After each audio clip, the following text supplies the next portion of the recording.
very excited to be moderating this conversation today that's focusing on empowering AAPI content.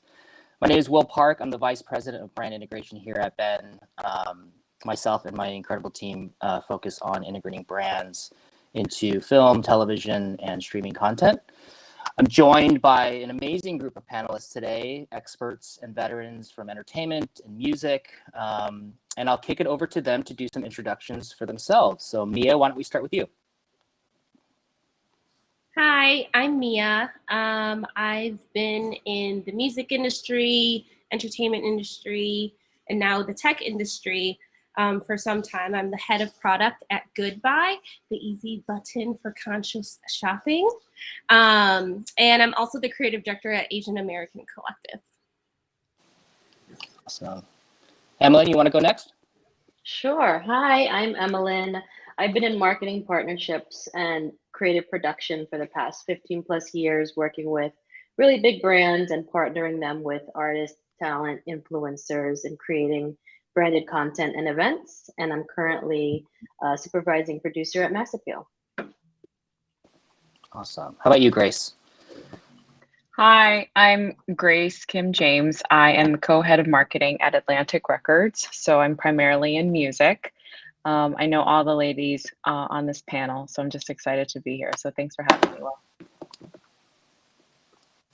Hi, I'm Tiffany. Thanks for having me as well. I do know all the ladies on this panel and super appreciate the conversation today. I've been in the music industry wearing different hats for a long time. Started with Kanye, was a songwriter on Diddy's show Making the Band, was a publisher for a number of years, was at Spotify in music and tech as the global head of songwriter and producer relations, and then launched my company, Beat House, which is primarily a music publishing company. Amazing. Well, first, we appreciate you guys. I know you guys have very busy schedules, so we appreciate you taking the time to have a conversation with us today. And we're going to keep this super roundtable. I'll post some questions, direct them to you guys, but I encourage you all to jump in if it's a question that you're super passionate about or have a point of view that you'd love to share. So let's get it started. The first one I'm curious to hear about is, and Mia, you can start for us, is when is the first time you felt truly represented on screen? And do you feel like it was an accurate portrayal of your personal experience? And, you know, what did that do for you?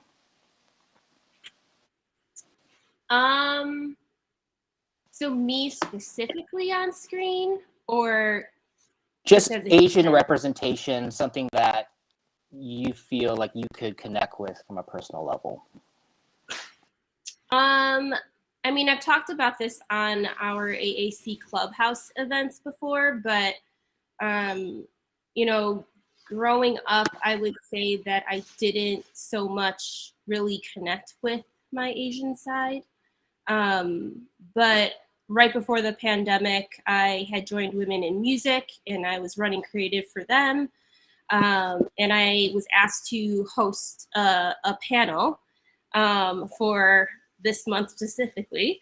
And actually, this is how I met Grace Kim James, because I ended up moderating and interviewing her with a bunch of other lovely ladies, including another Grace, who's a co-founder of Asian American Collective. And I think, you know, just trying to think of the questions for that and digging deep into our identity and realizing that there aren't that many faces like ours in music and in the entertainment industry is how I personally felt, you know, finally represented, and finally for me to connect with who I am. And yeah, just continuing these conversations and really getting involved with AAC and seeing all of the great, you know, mentorship programs that we've been doing, and everybody here, you know, as a mentor to our mentees. And yeah, I think it's just talking about it, to be honest, you know, like actually realizing who I am and that I can connect with these lovely ladies and other Asian Americans in our community. I love that.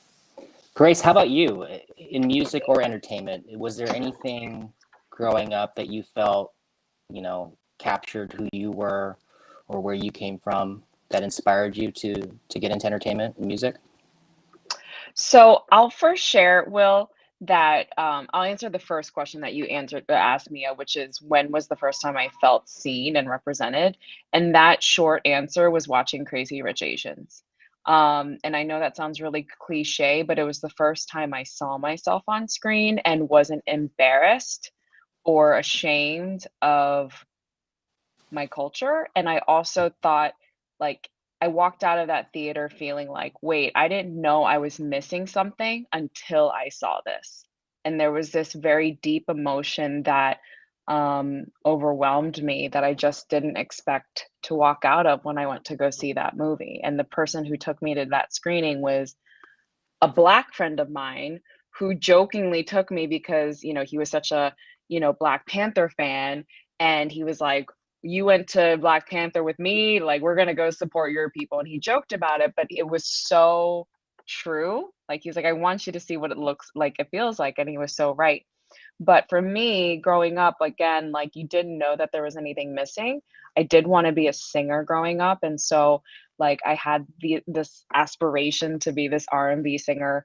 And, you know, growing up watching MTV and BET and all these VH1 documentaries, like, that was what I wanted and I dreamt for myself. But around like the age of 14, 15, 16, I very quickly realized, oh, wait, nobody in these music videos looks like me. So I have no shot of pursuing this career and my dream. And it was a bit soul crushing, but also a very harsh reality. And I was like, okay, it is what it is. I have no shot at doing this. So let me go into the business side of things. So I thought I was going to pursue a career in entertainment law for many reasons, because it was also an acceptable job with my parents. So so the answer is no, I didn't see any representation. I didn't think I was missing anything until I saw what it felt like. But I'm glad, and it came later on in life in my 30s. And I love seeing more and more of it across movies, TV, music, film, all sorts of mediums right now. Yeah. So I'm glad that, you know, the younger kids have that right now, that I didn't and that we didn't growing up. That's such a good point. And that actually is such a valuable soundbite in terms of an acceptable position or how our families or our parents may respond to the choices that we make, just because, you know, I think it's interesting. A lot of us, not everybody, but a lot of us come from parents who immigrated to this country and didn't know the language or didn't have any connections. And they were really just coming for a dream to build a better life. And I think that sometimes has a burden on the first generation to really kind of succeed and make all of those sacrifices worth it. So I'm really curious to hear what inspired you to make a plunge in a career in entertainment and music, and how did your family respond to that? Were they supportive? Did they not understand it? And what are some of those challenges that you guys faced? Emlyn, I'd love for you to start with your experience there.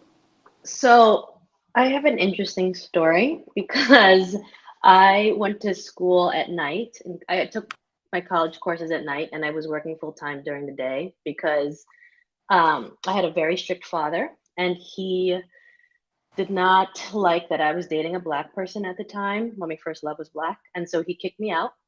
And so I worked full time 9 to 5, and I went to school at night 5 to 9. And I pretty much was like independent. I mean, for the most part, like I didn't have ties to my parents. I didn't feel like I wasn't financially dependent on them, you know? So I was lucky in that because I went to school at night, I was like working with, I was going to school with older people, you know, who were professional and like had jobs. And one of my classmates worked at MTV, and he was like, we actually need help at MTV. Like, you should just, after we graduate, you should come and interview. And I ended up interviewing and getting a job right out of school at MTV. And like, you know, my father was so, like, he couldn't be proud of me because of the strife that we were going through. And so like they had a sense of what I was doing, but they have no idea. You know what I mean? Like I was doing integrated marketing. I was working with a sales team, you know, doing partnerships. But in my heart, I wanted to be a dancer. I always wanted to be a dancer. I danced growing up. They took me to dance class, and my father was like, "You'll be a starving artist," and I will not allow my child to be a starving artist. So I still didn't pursue that, but I still got to be in a career that has creative elements to it. And like, even as an adult, I've now finally pivoted into like way more creative, way more production focused. I became a writer. I write for the Asian American Collective.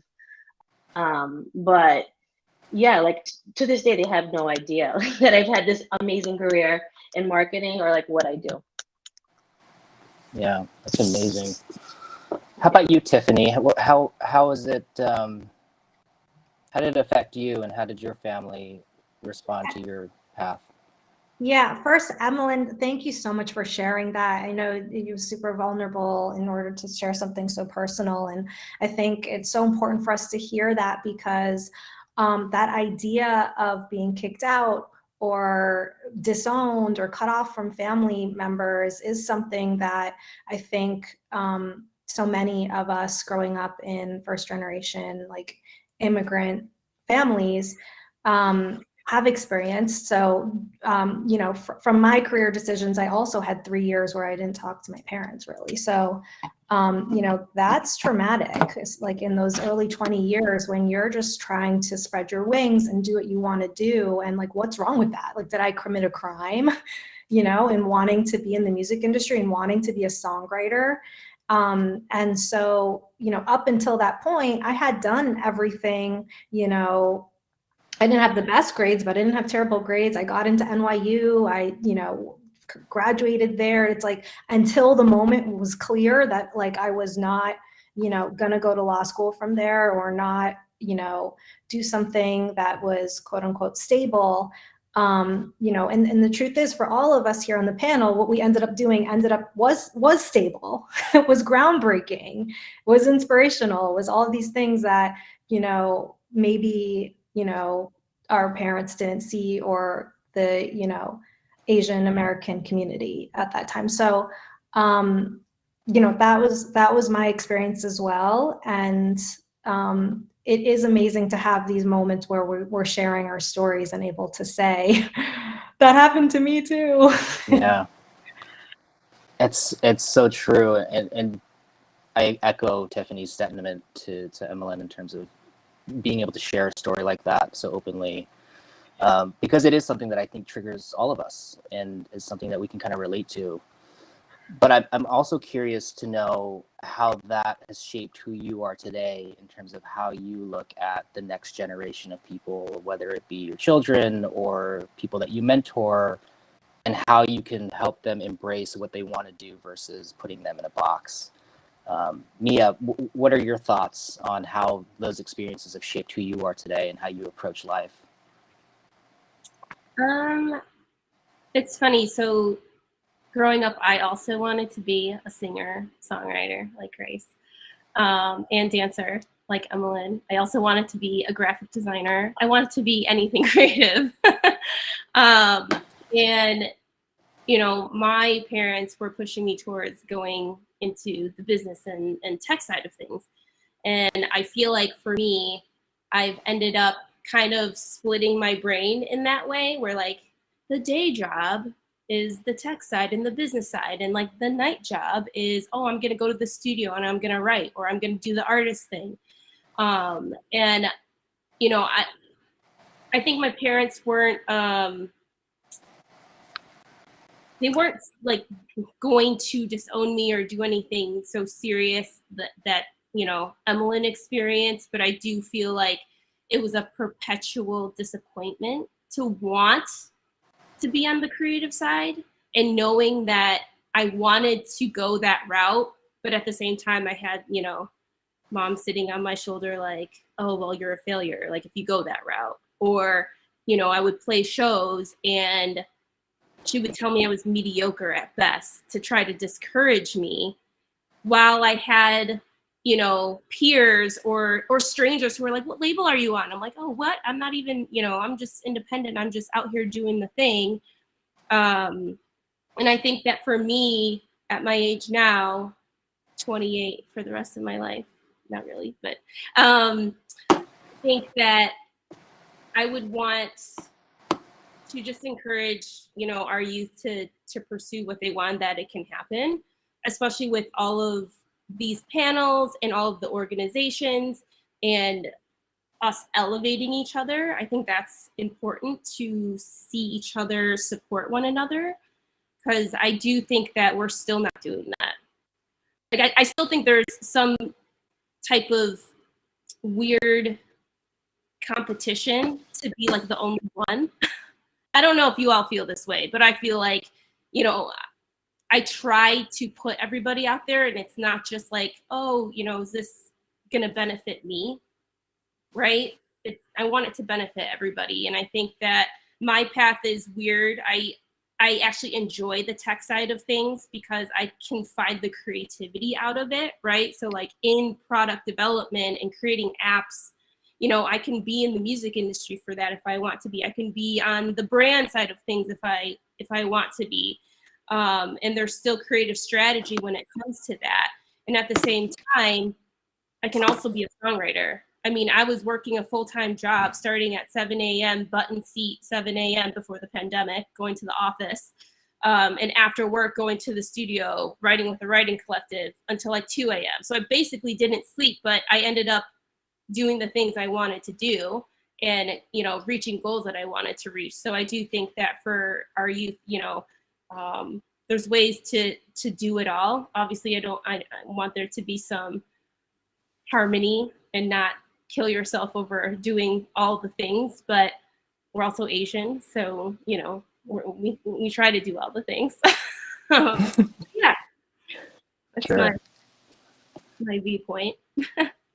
I think the thing that all of us, knowing a little bit about each of the ladies, and me and I have talked about this at length, was you have to remember that a lot of our parents, because we're all around the same age, came to this country probably right after the wars, and we're all from like different war-torn countries.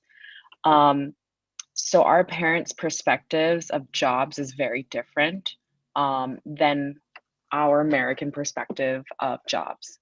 Mhm. Our parents come from places of, hey, a job is a means to an end of financially supporting your family, of putting food on the table.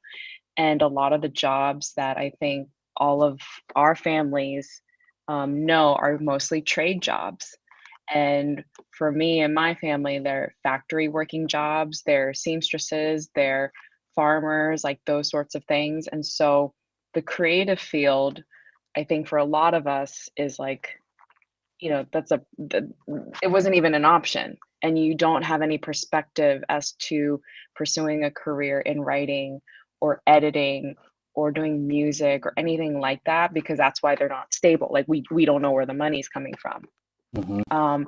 So I think as I've grown in my career and gotten older, like the way to reconcile this has been understanding like my parents' perspective of like they just don't know. And they haven't been given the privilege to dream beyond, their world. And so I think if anything, when you like start to reconcile that, you're really grateful and appreciative of just like the chance to just explore different fields. And to this day, my parents still don't know what I do. You know, leading an entire department, Right. nonetheless. And I think that's what all the ladies can probably equally laugh and share about, is that our parents probably don't know what we do because they just don't know. Right. That is an ongoing joke in my family as well, that they have absolutely no idea what I do. Um, and that's interesting because I feel like for all of us growing up, there was the pressure to acclimate to American life, and I don't, maybe for you guys, I grew up in an area where there weren't a lot of Asian people. So there was times where you're trying to hide your culture, or you're a little embarrassed when someone comes over and the food smells different, or the furniture looks different. I'm curious to know if you guys battled that, and as you've grown in your careers as people, do you embrace your culture more, or do you still fight the balance of your culture and being Americanized, if you will? Tiffany, I'd love to hear your thoughts on that. It's funny because I feel like I told this story when being interviewed before with the Asian American Collective, in which I told a story about having chicken nuggets, wanting chicken nuggets like when I had friends over, or something familiar. And that, yeah, just, as a kid trying to serve curry to other 10-year-old kids or whatever, just, they're going to make fun of me. They're not going to want to come over. And so there are all those differences that we had to deal with that, other white American kids really didn't have to even think of. Yeah. How about you, Emmeline? Any thoughts on that? I struggled with identity, Will, for so long because, my parents came here, they wanted to assimilate so badly. And I grew up thinking I was American because my dad would say to me, "You are not Filipino, you're American. You weren't born in the Philippines. You were born here." So in my head, I'm like, "I'm American. Why?" Like I didn't realize I wore my race on my face until someone would call it out to me, like you don't even know how much race plays a part of your life until someone says something or you hear something, right? So and I grew up in a Black and brown community. And so I grew up on hip hop. That's what I was tied to. That's what my identity was tied to. So literally up until very recently, when all the crimes were happening in our community, did I feel really tied to saying something and wanting to advocate for us more than I ever did before. And also it made me just take more pride in who I was and my identity and learning more about being Filipino and what that meant. So identity has just played lots of tricks on me, but now I finally feel in a place where I'm super proud and comfortable with who I am, including, growing up the way that I did. But yeah, it's been a struggle, we'll say. Absolutely. I'd love to hear a little bit more about, because I know you guys are all connected in the Asian American Collective and the work that you're doing to really build a community. Because, I think one of the things that we're noticing is while we are seeing more Asian people in entertainment and music, we obviously still have a long way to go, because I think we can all agree that many times we are either the only or a very small group of Asians that are in the room wherever we go. What are some of the work that you guys are doing, and how do you feel like we can bring more people into this industry and open more doors for the next generation? Grace, if you want to jump in, I see you nodding. The nod was more like, yes, we recognize we need to do that and have not figured out a solution. This panel actually comes at a time when I actually sat in a board meeting for diversity, equity, and inclusion. And so a lot of these thoughts have been going through my mind, especially when it comes to the AAPI community. Because the question in the room was asked, like, how do I specifically hire more Asian Americans without saying, because we can't, right? Without saying, let's hire more Asian Americans. So I think one, it just more put a personal weight on myself to like actively seek people of not just Asian heritage, but just people of color, because I think we all struggle sometimes as managers hiring. The resumes that we continue to get are not of color. And the people who have the connections to be able to put resumes in front of people are, again, not of color. So we have to be proactive, and we have to do ongoing outreach to different affinity groups to go seek those candidates, because there are people like us who don't look like us, right, or are different and similar, that want these jobs. And a lot of them don't know, hey, you can have a career designing art, cover art, or you can have a career editing advertisements or making beats or doing publishing. And again, it's just about tapping into those organizations, proactively reaching out to them, and just sharing some of these resources and opportunities. And that sounds actually really easy to do, but it's not, because it actually requires a lot of work on our part to like go out and do it. If you sit back and just post a job, you know, it's a bit more laid back and probably easy, but that's how you don't get the candidates. Right. Yeah. I think Grace is making some great points. And like, in addition, I mean, while we sort of broke molds and pursued our dreams, I think others, and completely understandably, I guess, completely understandably, right, maybe don't pursue a career that's more creative in, doing what their family wants them to do, and whatever that may be, that's a more lawyer, doctor sort of role. That, and then also another sort of nuance to the music industry is that most of the artists, if not all, in the top of Billboard charts are of other ethnicities than Asian. So like, we're all working for people that don't look like us, and so that also, like, when people are hiring, so like, if I'm not the hiring manager, they're like, I'm not like, of the same ethnicity as the artist that they need an A&R for, or that they need a publisher for, or whatever. And so that puts us at a disadvantage a little bit. And I just think like, there's a whole kind of ecosystem of stuff that needs to be fixed there, from actually having artists that are popular and of Asian descent to the the pool of candidates, and understanding that it's okay that we're not of the same ethnicity as the artists, that we still are great at those jobs. And then, sorry, one more point about, and I think Mia first brought this up, about being competitive, is like, sort of like, where the hell is that stemming from, right? Because like, we're all good people, we want each other to win, but there is sort of a program of competitiveness. Like, I'm sorry to blame everything on parents, but like, there is a competitive thing, especially, I've definitely seen it in the Indian American community of, well, so-and-so did that. His son, went to Harvard.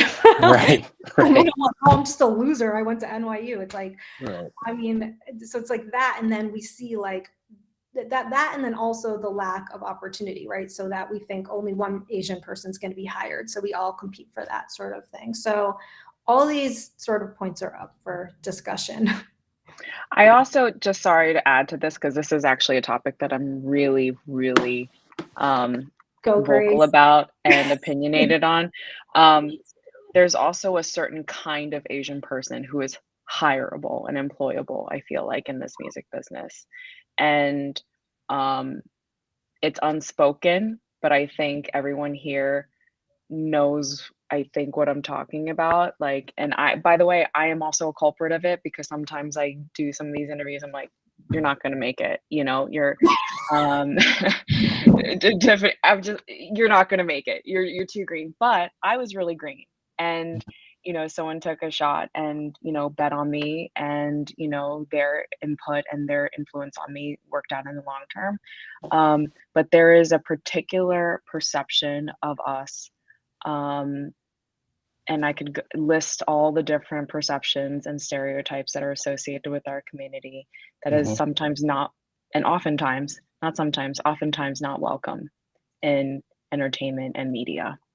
But there are people like Tiffany and Mia and Emmeline who have literally changed the mold and perceptions of people in the building.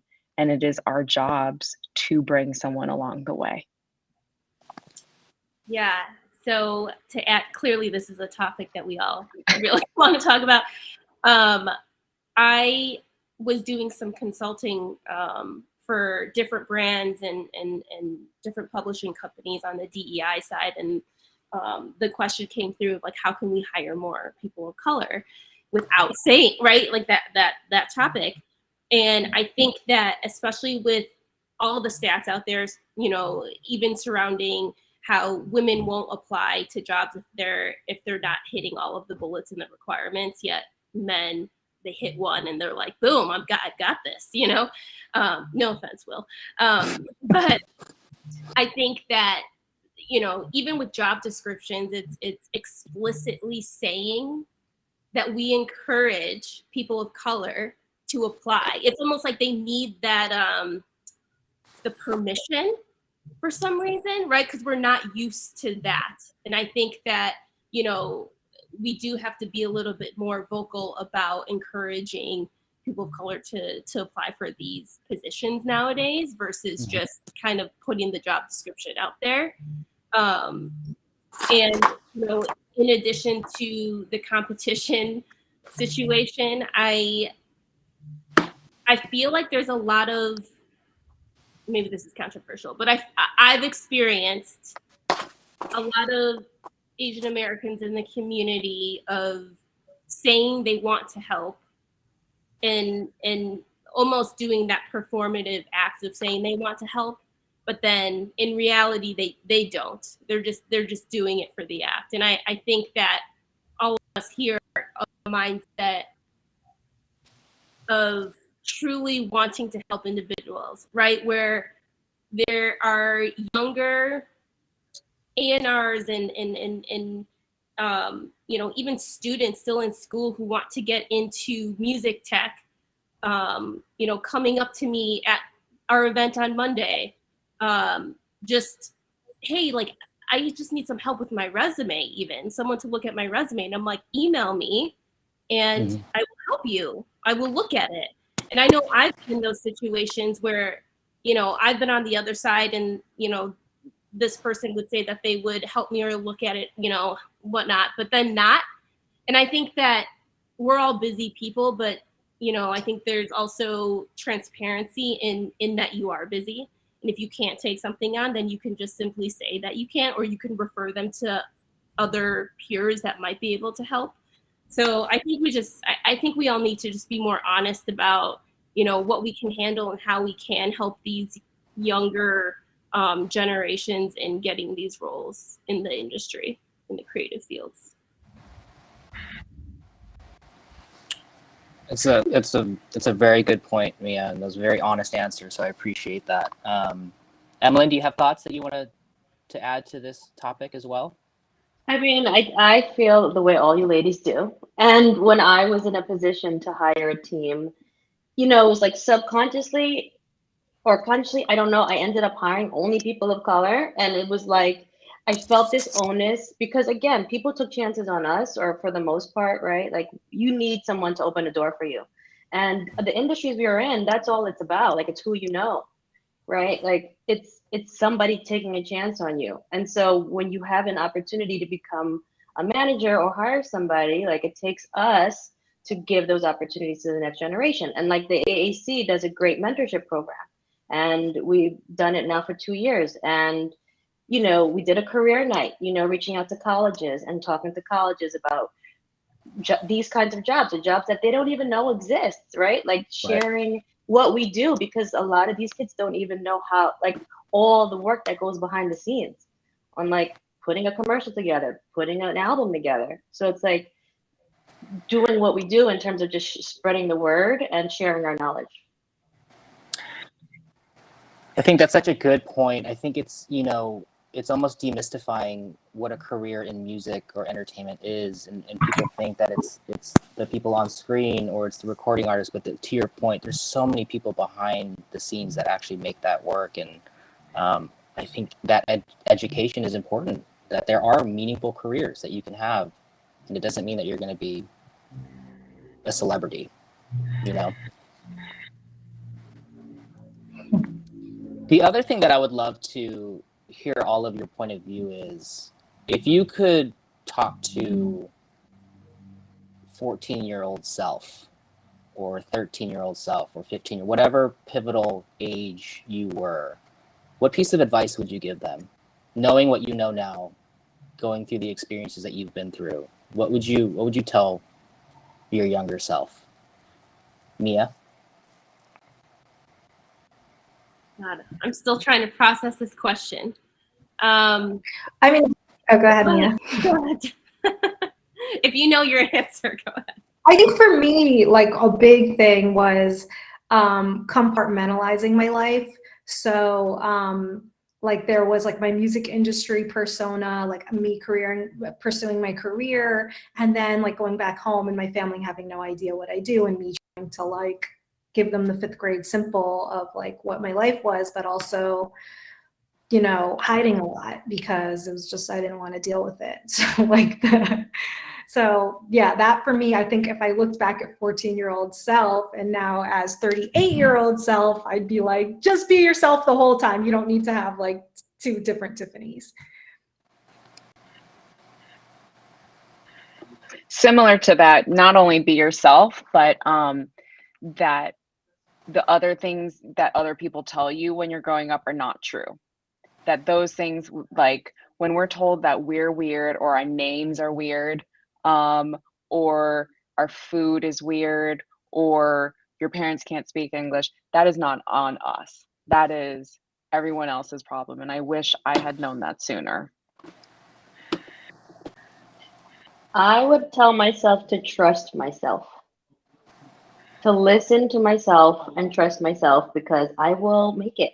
You know, at 14, I was running the streets of New York and like not, you know, just like not being mindful of everything I was doing and listening to everybody. And, you know, at this point, I was still trying to like make my parents proud. But like what I wish I did was just listen to myself and trusted that I would find my way. All right, I have an answer now that I think for me, similar to Emmeline, is to get out of my head, and I think I'm still trying to learn that in my old age. But looking back at 14-year-old Mia, I think I was putting a lot of stress and worry and what if and can I make it in the music industry into my music. And for looking back now, I'm like, why didn't I just continue doing that? I let other things get in the way, right? So I wish that I didn't listen to other people with what Grace was saying, because I think that truly suppressed me from you know, demotivated me from actually pursuing that. And having people say like, oh, there's no market for your face. That was said, right? Like those types of things, and not let those things get in the way, even if they are hurtful, because I think there are certain things where, you know, it's gonna hurt and it's not gonna feel good, but that you know who you are and to not be scared to keep going. Those are such amazing answers. I'm also curious to know, because, you know, I think we can all agree that we live in a more inclusive society than probably the one that we grew up in. We can all agree that there's a lot more work to be done. Are you guys optimistic? Do you feel like there is change happening? Do you feel like there's more representation, especially at the ground level, behind the scenes of all the various industries that you work in? Are you optimistic that we're moving in the right direction? Or do you feel like it's all talk? Grace? It's like a pop quiz and like lights on you. No, I'm just kidding. I do think that there is movement in the right direction, but I do think at the same time, there's a lot of work to do in our community. I think Mia's earlier point about the competition thing, sadly, I think, you know, because our diaspora is so large, you know, we've been very centralized to like, hey, I'm Indian American, or like I'm Korean American, or you're this and that. Like we like divided ourselves. And one of the positives for our community that came out of the pandemic and the hate crimes is I think we united. It's, you know, out of like just tragedy and hurt, like united. And I think, you know, there's still a lot of division even within our community of like, wait, is like, are Filipinos Asian, or like Indians Asian? Like, I think there's a lot of like dialogue around that too. And I love the conversations that are happening within the community and outside of the community. And, you know, we have to find our allies like the ladies in the group to like help just move those conversations forward. You know, it's not going to be easy because I think again, there are a lot of opinions, but I think we're slowly heading there.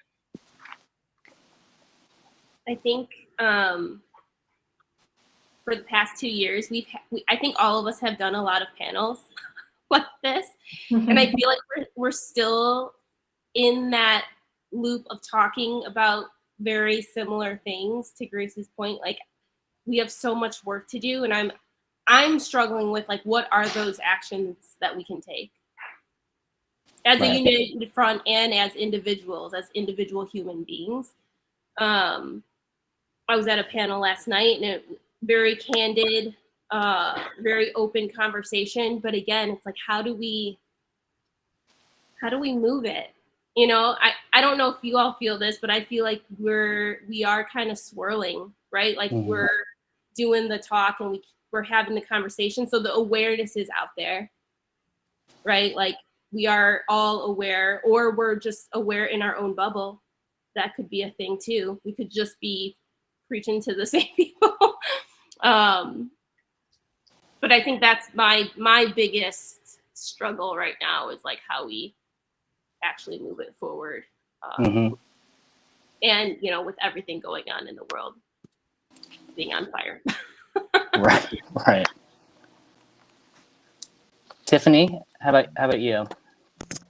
Yeah, I think we're in a place where we're now still needing to fully define like what is diversity, what is Asian inclusion, what does that look like at these big music companies, what does that look like for creatives. And so, you know, while there is conversation, I think it will take, you know, continuous like micro actions, just like any kind of change of, you know, speaking to, you know, the younger generation at the AAC events, you know, to Grace's point, looking at resumes and fielding resumes. I think, you know, the next generation seeing representation and aspiring to those creative positions, despite, you know, advice to stay in something more stable. I think all of these things come into play, and it's just going to take time, but also like persistence. There is so much happening in the world, and there's, you know, so much, you know, adversity to so many ethnic groups. And so we need to just keep the conversation going.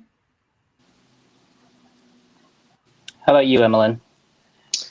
I agree with everything these women are saying. I have a daughter, and so I am hopeful because it has been really important for me to make sure she knows who she is and she's proud of who she is, because I didn't have all of that. And so I'm hopeful that, you know, just by us, again, spreading the word and talking to this next generation, we're empowering them and we're making them feel like they are heard and seen, because they don't always feel that way.